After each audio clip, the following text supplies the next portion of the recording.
नमस्कार साथियों, स्वागत है आप सभी का। ऐसा माना जाता है कि होली के दिन कुछ चीजों का दान करने से घर में सुख समृद्धि धन संपदा की प्राप्ति होती है।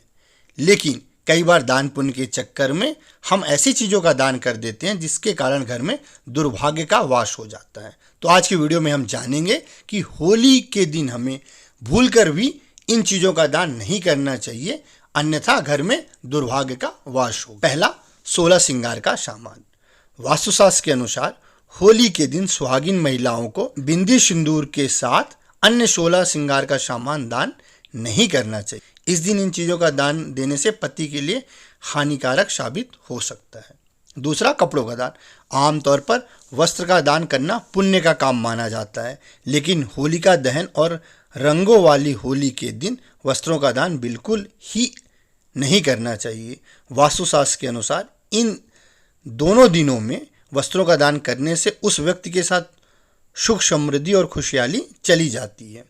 तीसरा, पैसों का दान। वास्तुशास्त्र के अनुसार होलिका दहन के दिन पैसों का दान बिल्कुल भी नहीं करना चाहिए।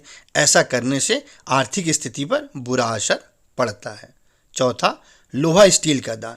वास्तु के हिसाब से होलिका दहन और होली के दिन लोहे या स्टील की वस्तु दान नहीं करनी चाहिए और ना ही किसी से लेनी चाहिए।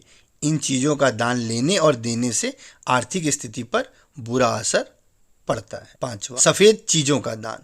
सफ़ेद चीज़ों का संबंध शुक्र ग्रह से होता है, इसलिए होलिका दहन और रंगों वाली होली के दिन दूध, दही, चीनी आदि सफ़ेद चीज़ों का दान बिल्कुल भी नहीं करना चाहिए। ऐसा करने से कुंडली में शुक्र ग्रह की स्थिति कमजोर होती है। चूंकि पूर्णिमा के दिन होलिका दहन किया जाता है और इस समय में नकारात्मक शक्तियां हावी रहती हैं, ऐसे में होलिका दहन के दिन सड़क पर रखी हुई किसी वस्तु को हमें नहीं उठाना चाहिए। ये चीज़ें तंत्र मंत्र से प्रभावित हो सकती हैं। तो आपको होलिका दहन के दिन दान करते समय इन खास बातों का अवश्य ध्यान रखना चाहिए। अंत तक हमारे साथ बने रहने के लिए आप सभी का बहुत बहुत धन्यवाद। Thank you.